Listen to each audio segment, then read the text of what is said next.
On today's show, will we see a bigger leap this upcoming season from Alperen Sengun or Amen Thompson? Can Alpi elevate himself to all-NBA status? And how much better does Amen's offense get with a bigger role? It's all coming up right here at Locked On Rockets. This is Mission Control, Houston. Ignition sequence start. 6, 5, 4, 3, 2, 1.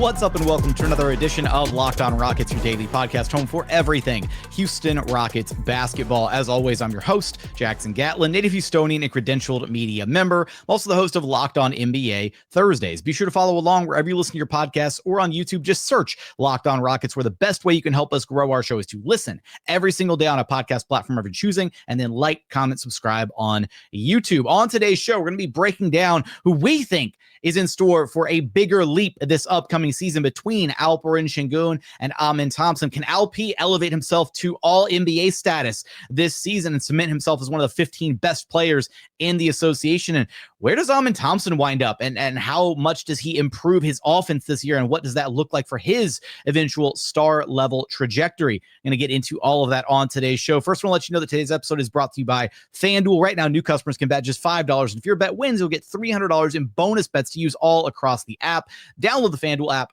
today. And as always, thanks so much for making Locked On Rockets part of your day every single day, whether it's on your way to work, on your lunch break, in the gym. Thank you so much for being an everydayer.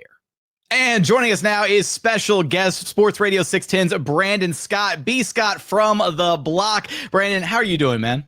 Man, I'm doing good, man. Always a good time coming in here to talk Rockets with you. I feel like the last time we did this, it went really well. And there's a lot to discuss. We could do so many of these and it'd be relevant and be fun and be a good time. So I'm looking forward to it, man.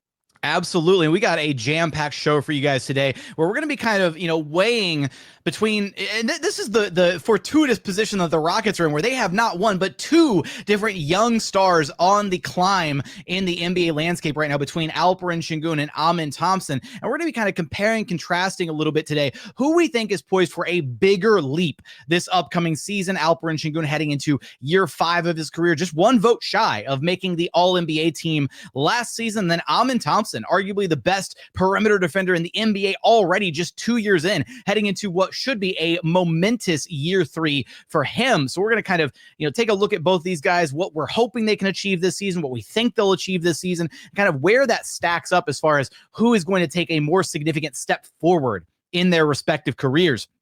So I think, Brandon, we should start here with Alperen Sengun, mainly just because he's been, first off, I think he is the player who is clearly right now a little further ahead than Amen Thompson, right? We recently did our Locked On NBA Top 100 Players poll. Alperen Sengun clocked in at 36th. Amen Thompson clocked in at 49th. I don't agree with either of those rankings. I think they should have been a lot higher than they ultimately were, and we dissected that very thoroughly here on the show. But when you look at where Sengun is at as a player right now, especially fresh off that insane Eurobasket run that he had, there's not many players that you can look at and confidently say, yeah, he has the makings and the ability to one day potentially be an MVP caliber player in today's NBA. But that's exactly what you get when you look at a guy like Alperen Sengun.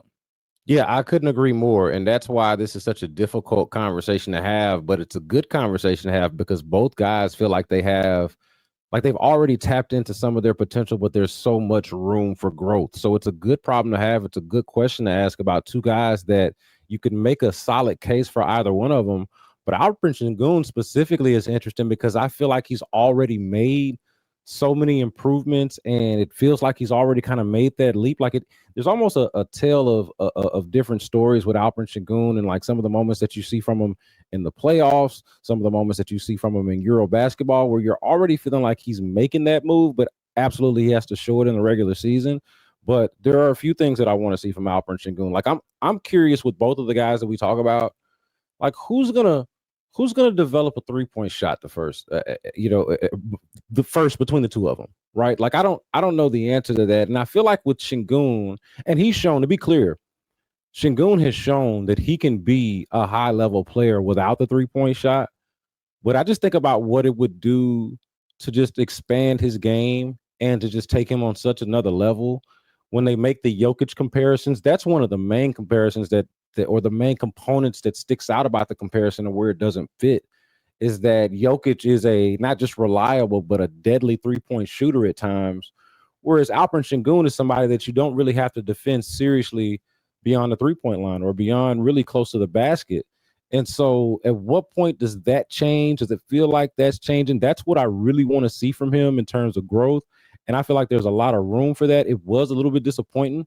Like you've heard him talk about this, Jackson, about like feeling like he was better offensively the year before when he wasn't an all-star player or wasn't named an all-star, but felt like you can look at some of the numbers that say that he was a better offensive player that year. So I'm just as much looking forward to him getting right around back to that level and exceeding that, and then specifically the outside shooting, even if we're not just specifically talking about the 3-point shot, but just being a much reliable shooter. I think it's the next level of his game. It certainly feels like, and you can make this argument for both of these guys, right? Is the outside shooting, as you already alluded to, that's going to be a big step forward for both of them. The 3-ball for Sengun is so interesting because it certainly feels like that is the final remaining piece of the puzzle to truly make him this almost unguardable offensive force. Because the Jokic comparisons, while they're fun and nice, and we've already established through Eurobasket, right? No more, you don't call him Baby Jokic anymore. That's Daddy Sengun now. But when you look at their games, they do play very differently, like stylistically from one another, to where Sengun doesn't get enough credit for how athletic he plays the game, right? He drives, he finishes, he has these, incredible like pirouettes and spins where he's, taking guys off the dribble. He's got pretty solid handles for a guy his size, honestly, which really throws other big men off a little bit because they're not used to having to guard a guy who's as, kind of light on his feet at times and able to, have the ball, maybe not on a string, but like, just being able to manipulate the basketball a little bit with his handle, getting to the spots on the floor that he wants to get to. And we saw that very much on display through Eurobasket. We saw it on display even this past season where he led the NBA in drives per game from 2 specific areas just inside the 3-point line, kind of that top of the key area. And then I believe it was the right wing, if I'm not mistaken, where he led the NBA in drives from those 2 spots on the floor, because that's where he likes to start a lot of his offensive possessions when he's facing up and attacking an opposing big man. I agree with you about the shooting touch beyond the arc. That's going to be a really big weapon for him if he can get a reliable, consistent 3-ball. We've talked about that so much here on the show in years past, to thinking, what is it going to look like for him offensively, where it not only opens up his offensive game a little bit more, opens up things for his teammates because he becomes a floor spacer for them. So it gives Thompson more room to operate, but it also makes him an even deadlier passer, right? Because when you have a guy like Jokic, who's as deadly as he is from the 3-point line, he has to be guarded all the way at the 3-point line, which means that you're dragging that opposing big all the way away from the paint, right? That rim deterrent, that shot blocking presence gets dragged all the way out to the perimeter. And then that opens things up. It opens up driving windows and backdoor opportunities for Jokic's teammates. And we know that he has the passing ability, the court vision to deliver on those opportunities. And Sengun similarly has the exact same, passing ability and court vision to be able to kind of amplify the team's offense that way. If you can get that 5th defender, that big man, a little, further out there on the perimeter. One of the areas that I'm looking at, though, and this is, I don't want to say it's arguably a more important area than the 3-ball, because the 3-ball is just, it gives you so much if he can get it to a place that's reliable. But for me, it's still going to come down to his ability to process the game at an elite level. And this is something that you see the future, all-time greats, the first ballot Hall of Famers. It seems like they have it as this like second nature ability to decide, oh, my team needs me to score right now. Or, oh, I need to be a facilitator right now. Oh, here comes the double team. I'm just going to manipulate it and get the ball to this open man right here. Sometimes we think we take that for granted when we see like all-time talented players, like guys like Luka, LeBron, Harden, Jokic, when they're picking apart opposing defenses and making it look so routine, so easy. But it is a very high-level skill to be able to see how a defense is guarding you, and then to be able to adapt and react accordingly on a possession-by-possession basis. And that's the one where you still see some youthful moments from Sengun where maybe he doesn't make the right decision or makes a poor decision in a moment where he should have kicked a pass out and tries to beat a double team, or passes too early and then suddenly the possession falls apart. Little things like that are going to be so important on his upwards ascension of becoming truly one of the most unstoppable offensive forces in the NBA. Yeah, I'm not sure which one of those two that we mentioned is more important, but I will say I feel more optimistic about the one that you mentioned. Like it could very well be that Sengun is just a mediocre jump shooter or outside shooter, or he doesn't ever really get that good at it. Now, I do think that you can improve and you can work on it, and he can make some tremendous leaps in that area. But this is the area where I feel like just playing the game as much as he does and as much as he is right now, where that actually can happen. And how long does it take? Is it the leap that he makes this year? Does it take another year or two before he is that type of cerebral player? I'm not sure. But I will say, to his credit, Jackson, honestly, man, I feel like he has taken some leaps in that area, like from where he was. And you would expect this. Like they were, what were these kids when they got here? 19 or whatever it was. Yeah. Like babies. I mean, yeah, they were babies when they got here, and they've had a little experience under their belt now. But like I've seen tremendous leaps in that regard already. You can still see room to grow there. And I think that's the most realistic of the ones that you and I just mentioned. Like, I think about when he first got here, and there were some people, I think, both in the fan base and even within the organization, that thought some of his passing was empty calorie type of stuff. Like, it wasn't always the smart pass, but it was the fancy pass. And I think he's done a much better job at that. Like, he's always been kind of a crafty player.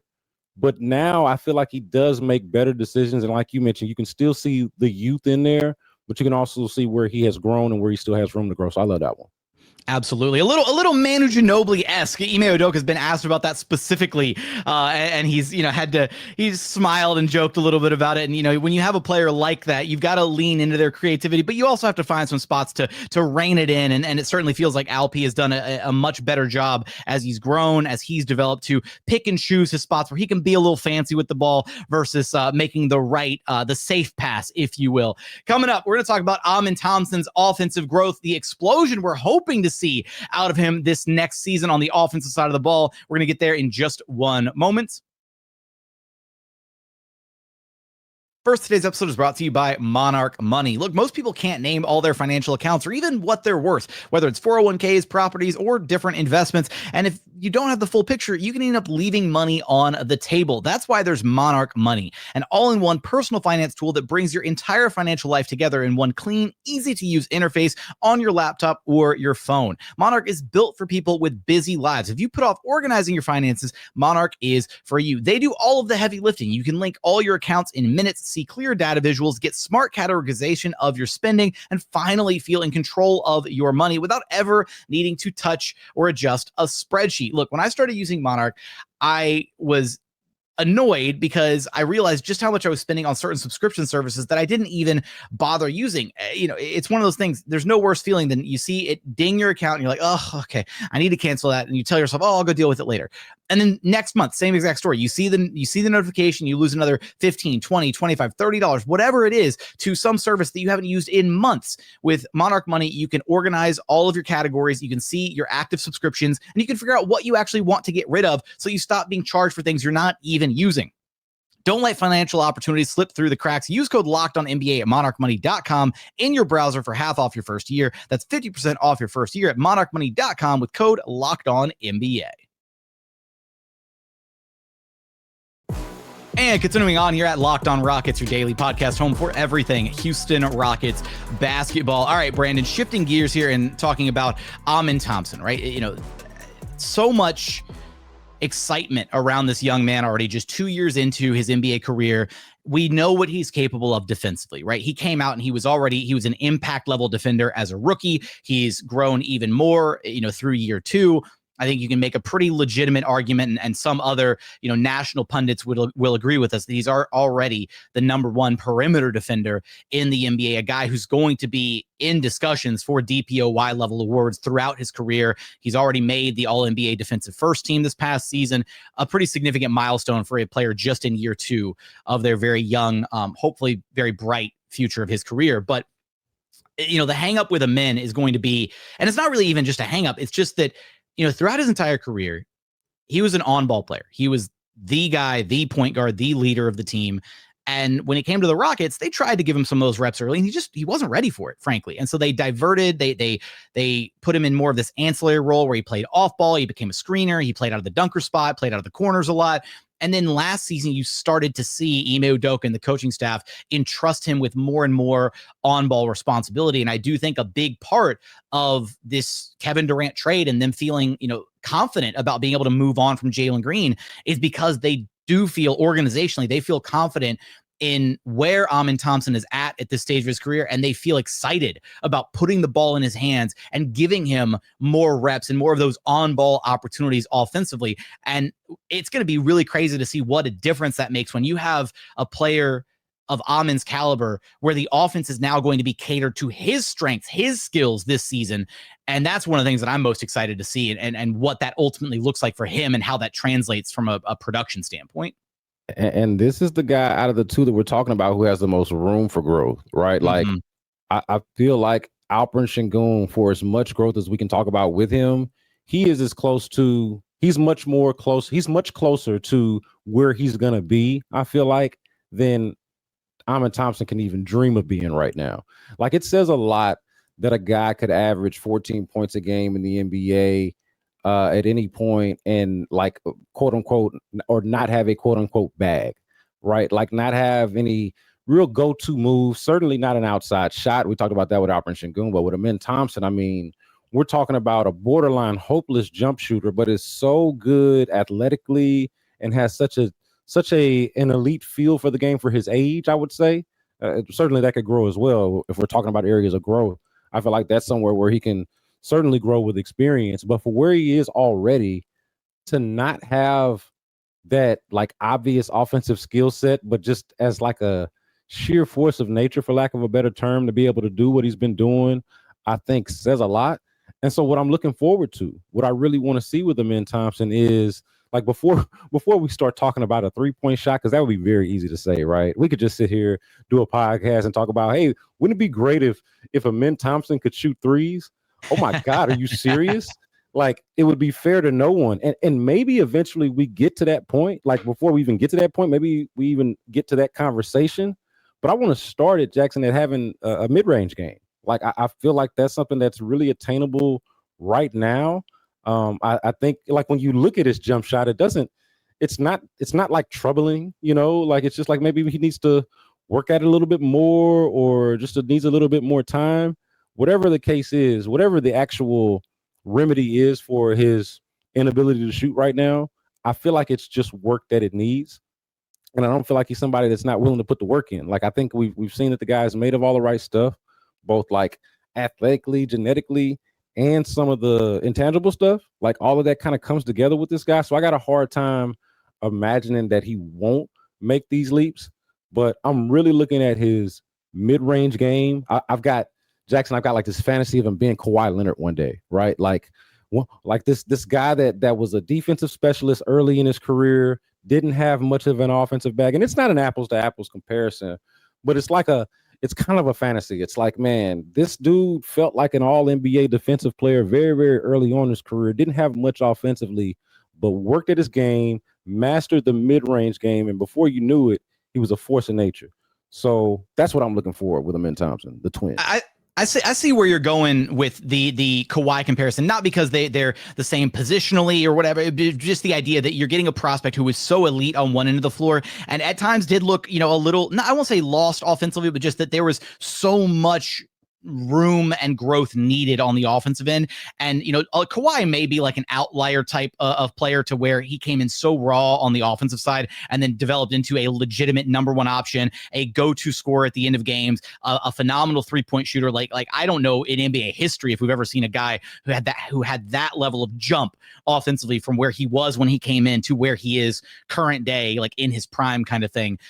So maybe that might be, that's a very high bar for Amen Thompson to clear. And it's greedy. It's greedy on my part, admittedly, Jackson. A greedy ambition on my part, but dream with me for a second. But I know I am going to dream with you, and actually, I want to provide some evidence to a bit maybe to support this, just that, and maybe a bit to the contrary of what you were talking about before, because I actually at this point wouldn't even say that Amen Thompson is a hopeless like jump shooter or offensive player, because even this past season, we started to see him. He's got the Euro step. Like, he's got the Euro step down. It might not work every possession, and there's still some, maybe the timing is a little off.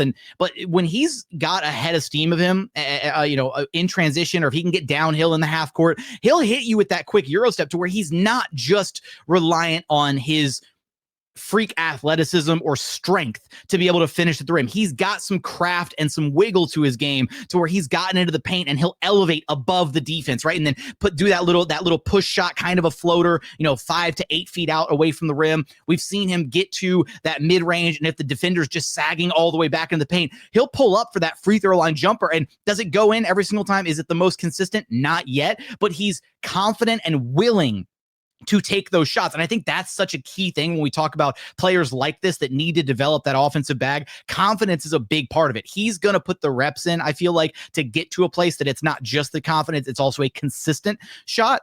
But when you look at how this team is currently built, I think that Amin has such an important role because he's the one truly downhill scoring presence on the roster. He's the one guy that is going to drive constantly. You can talk about Sengun as a different type of a downhill presence, but for Amin, he's going to have, opportunities where he's going to have the ball in his hands and they're going to say, just attack, just get downhill. And you're either going to finish at the rim or they're going to send a second defender to stop you. And that's when you need to make the simple read, the skip pass across court to the corner, or just kick it out to the open shooter. And some of those lineups are going to be my favorite lineups this upcoming season, where you have like a 5-out lineup with Amin, KD, Jabari, Tari, DFS, 5 guys planted around the 3-point line, and you put the ball in Amin's hands. Maybe you give him a screen. Maybe you let him just attack ISO off the dribble. It's basically the Russell Westbrook Giannis recipe for success, where you clear the hell out and you say, you know what? We've got this athletic freak of nature and the ball is in his hands and you can't guard him one-on-one. So you're either going to send a second man and we're going to get a 3 out of it, or he's going to get all the way to the rim and yam it home or lay it up or whatever. And that level of offense, there were like maybe a couple windows where we saw the Rockets throw out a 5-out lineup around Amin last season and really cater to some of his strengths. But I think we're going to see it dialed up to like 10 this year, where we're going to see that specific lineup, maybe not that specific 5-man group.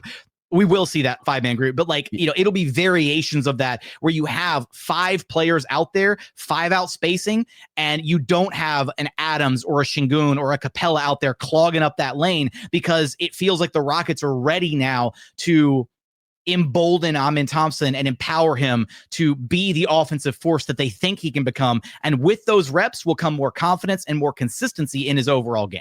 Yeah, I actually love the 5-out lineup that you present. And I feel like the other side of it is that it also provides a lot for you defensively, which I think is going to create a lot of opportunities for you on the other end of the floor. And it helps to now have like these 2 key additions. And we talked about this before, but the additions of Kevin Durant and Dorian Finney-Smith as guys who obviously can shoot the ball. But then in the case of Kevin Durant, is also 7 feet tall on the other end, for whatever that is worth, like provide some length for you. And so I think that you got a guy who's a 7-foot guard, and then another guy who both has shown that he can be a 40% shooter from 3 and also guard high level players, like all-star level players, and Dorian Finney-Smith.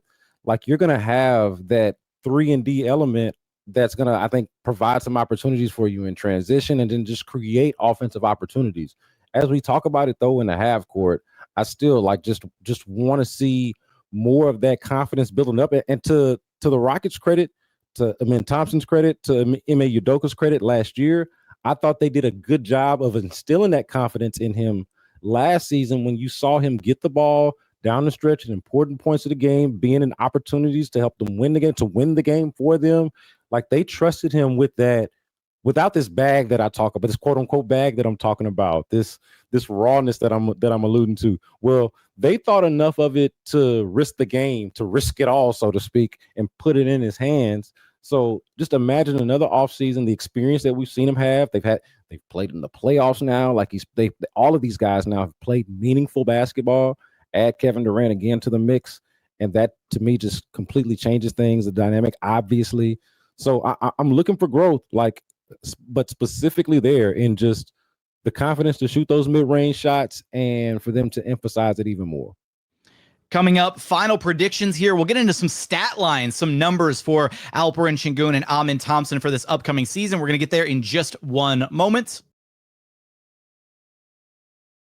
First, today's episode is brought to you by FanDuel. The NFL season is here, and FanDuel is making sure you're ready for kickoff with a can't-miss offer. Right now, new customers can bet just $5, $5 only. And if your bet wins, you'll get $300 in bonus bets to use all across the app. FanDuel is awesome because it fits however you like to bet. Player props, building a same-game parlay, or even jumping in live as the action unfolds in front of you. Right now, you can take a look at the odds-on favorites to win the Super Bowl this year over at FanDuel.com. Right now, the Bills and Ravens both plus 500 a piece. Right behind them, the Packers at plus 550, the Eagles at plus 700, and then in distant fifth place, the Kansas City Chiefs at plus 1400. So for all those odds and more, head on over to FanDuel.com. If you're ready to play, download the FanDuel app right now by visiting FanDuel.com to get started. That's FanDuel.com to place your first $5 bet.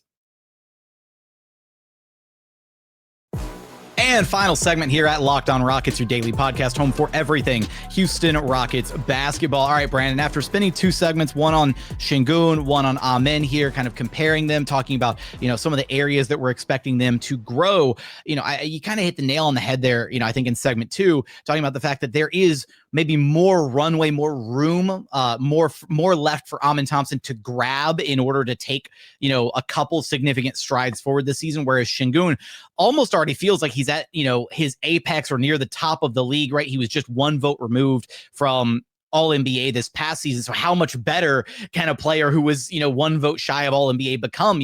What is the barrier then for a successful season for Alperen Sengun? Is it, do we think that he regressed if he doesn't claim one of the All-NBA selections this upcoming year? I won't go so far as to say that, but I do think he's capable of an All-NBA selection, just like I feel like Amin Thompson is even capable of an All-Star selection this season. That's what's really crazy to think about is I don't think it'll happen just from maybe a sheer numbers perspective because there's only 24 slots on the All-Star team, but the Rockets are going to have on paper 3 players I feel like that are very capable of being on the All-Star roster in Kevin Durant, Alperen Sengun, and Amin Thompson this upcoming season.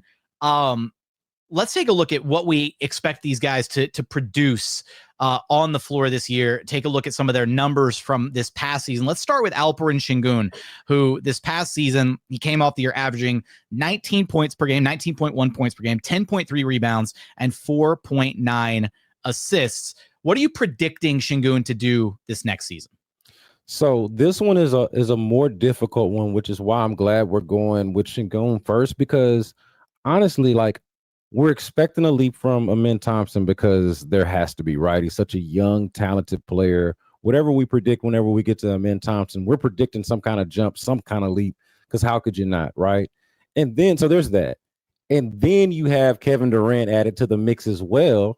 So it makes you wonder, okay, how much, if you're going to get a better version of Amin Thompson and you're going to get Kevin Durant, who's better than anybody that you had on the team last year, then how much are you really expecting how much are you expecting Alperen Sengun's numbers to really increase? How much of the pie is left, basically? Yes. Right? How much opportunity will he have to grow? Yeah, and so the nuance in this discussion that I'm trying to get at here is maybe there is the growth, like some of the granular things that you and I are talking about and discussing here, but is it going to be reflected in the numbers is the thing that I'm wrestling with even now as we discuss this, if I'm being honest with you, Jackson.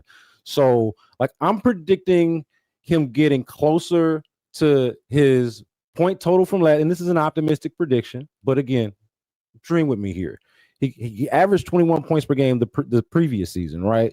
So I'm predicting 20 and 10, and even 20 and 10. Okay, so somewhere in between what he was last year and what he was the year before, but maintaining that improvement and rebounding. And that was something that we did not talk about when we talked about his growth, but credit to him and the growth that we've seen there. And I would add that I think there's still room for him to grow even as a rebounder, right? Even though we've seen that growth. I don't want to be too greedy here, right? I'm already trying to make Amin Thompson into Kawhi Leonard. But I don't think this is too much to ask to continue for a young player to grow in an area that has a lot to do with effort and want to, and certainly he's got the ability to be an elite rebounder, I think. So I'm gonna have him right at around his rebound in total. Let's go 20 and 10 for Alperen Sengun next year. What about the assists? Now the assist is really interesting because of the added shooting, right? So like I've got him. So he's 4.9 last year. All right. So I'm gonna just go right at 5. That's what he's been before. Right at 5, a slight increase, but I don't think it's gonna be. I don't know if it's gonna be a drastic increase for Alperen Sengun with the assist. I'd like for it to be, but I don't know if it will be. All right. Well, you know, you were greedy earlier. It'll be my turn to be a little greedy here. Okay. Even looking at like, you know, maybe how they're going to divvy up these opportunities, right? I feel like when you get a version of Sengun, which I feel very confident in this idea that he's going to get back to the shooting numbers from years 2 and 3 in his career, the finishing around the rim that we saw, you know, compared to the regression that we saw this past season. You know, he could have easily averaged 24 or 25 a game had he shot, you know, 60% around the rim instead of that 49, 50% that we saw, right? That 10% jump or decline was very significant in his just raw efficiency. So I do agree with you, right? There's going to be a lot of basketball to be shared around between Sengun and KD and Amin, but I'm clocking him in at 22 points a game. I think that's not an unrealistic jump. He's done 21 before, and by playing with KD, he's going to be given some of the easiest opportunities of his career. He's been the team's best player 2 years in a row. He's been at the top of the opposing team's scouting report. Now he's going to have a much easier time playing off of another true, legitimate superstar who's going to get him some very easy opportunities down low. He'll still be a go-to presence for the offense. So I'm going 22 points. I like him right there at about 10 rebounds. I do think I don't know how much more he'll climb in the rebounding department. I think you could make an argument that he'll get up to 11 or 12 a game, but I'm going to play this one a little bit safer and just keep it right around 10. So similar numbers as yours. The assist is another one where I'm going to get greedy here, man. I think that Alperen Sengun is going to average at a minimum, no less than 7 assists per game this next season. Okay, give me tell me why. I'm interested in this. Because I think that we see the blueprint, the recipe for success is there. He commanded the second most double teams in the NBA last year behind only Nikola Jokic.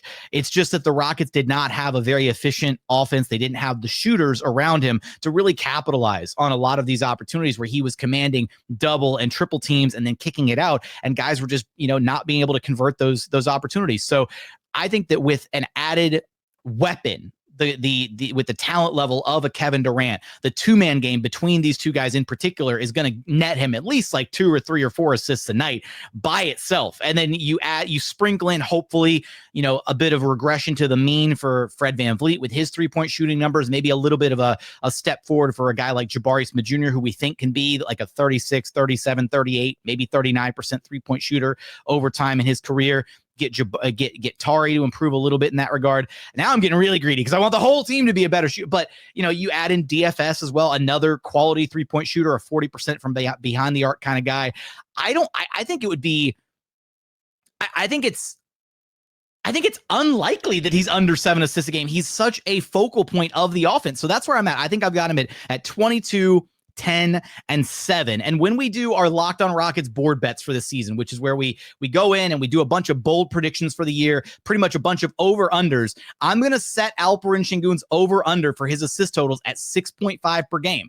And there's going to be a lot of people that take the under on that action. And there's going to be a subsection of people who are like, I really believe that he can go above 6.5 a game. If Domantas Sabonis can be a dribble handoff merchant and average 7 or 8 assists per game, I think Alperen Sengun, with his court vision, his playmaking ability, can easily eclipse 7 assists per game. That's where I'm at on LP. Hey, that was a good job, man. I'm sold. I'll say this. My logic was more so like when I think about the Kevin Durant effect, and I think you did a good job of laying out why it lends itself more opportunity for Alperen Sengun's assist to go up. I think you did a good job illustrating that.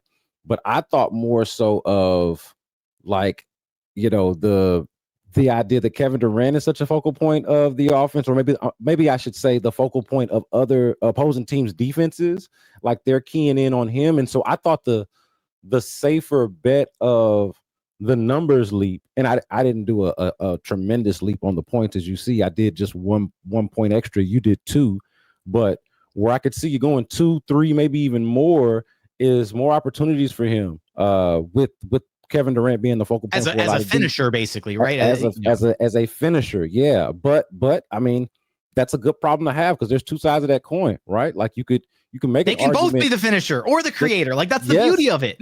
Yes. So I don't think that there is a wrong answer. I think time will tell, and we'll actually find out what actually happens. But in terms of how you can view it, I think you could go either way. You did a good job of selling me on that one. All right, let's get to Alperen Thompson now. I'm gonna present this two different ways because for his just blanket averages from last season, he played 69 games, nice, and he averaged 14.1 points per contest, 8.2 rebounds, and 3.8 assists across those 69 games. Now, here's the rub: he started 42 of those 69. So as a starter this past season, Alperen Thompson averaged 16 a game, 9.2 rebounds, and 4.9 assists. So with that information, Brandon, where are you going for a prediction for Alperen's stat line this upcoming season? Ooh, now here's where I'm probably going to get greedy with the assists because he's just going to have the ball in his hands more, right? Like I think that's the obvious implication from the moves that they made. I don't think I'm too greedy going 17 points a game. Like you just mentioned, as a starter, he averaged around, 16? 16 as a starter this past year. So I'm going to go a fairly conservative 17 on the points. On the rebounds, I'm going to go 9. And on the assist, I'm going to go 8. I think I'm getting greedy. I think Alperen Thompson gets into his playmaker bag. You've got I want him to be a better shooter, right? But you got Kevin Durant for that. I want him to be a better shooter, right? But Alperen Sengun is a little bit of a machine right now. Like he's in his bag. I think you've got shooters around him, enough shooting around Alperen Thompson that assist number can go up a drastic amount. And this is what turns him into just merely an all-NBA defensive player into an actual all-NBA player. Maybe it's a lot to ask of him to become this knockdown shooter, but he's going to have the ball in his hands enough and has a good enough feel of the game that I feel like he's going to have an opportunity between Kevin Durant and Alperen Sengun as the focal points of this offense, but also other guys that can knock down shots to up that assist average by quite a bit. I like it. I like that one's bold. 8 assists per game. That's a pretty substantial jump. I'm with it. If he breaks it, I'm all over it. And you heard it here first at Locked On Rockets. B. Scott laying his claim to 8 assists per game for Alperen Thompson. I'm going 18 a game.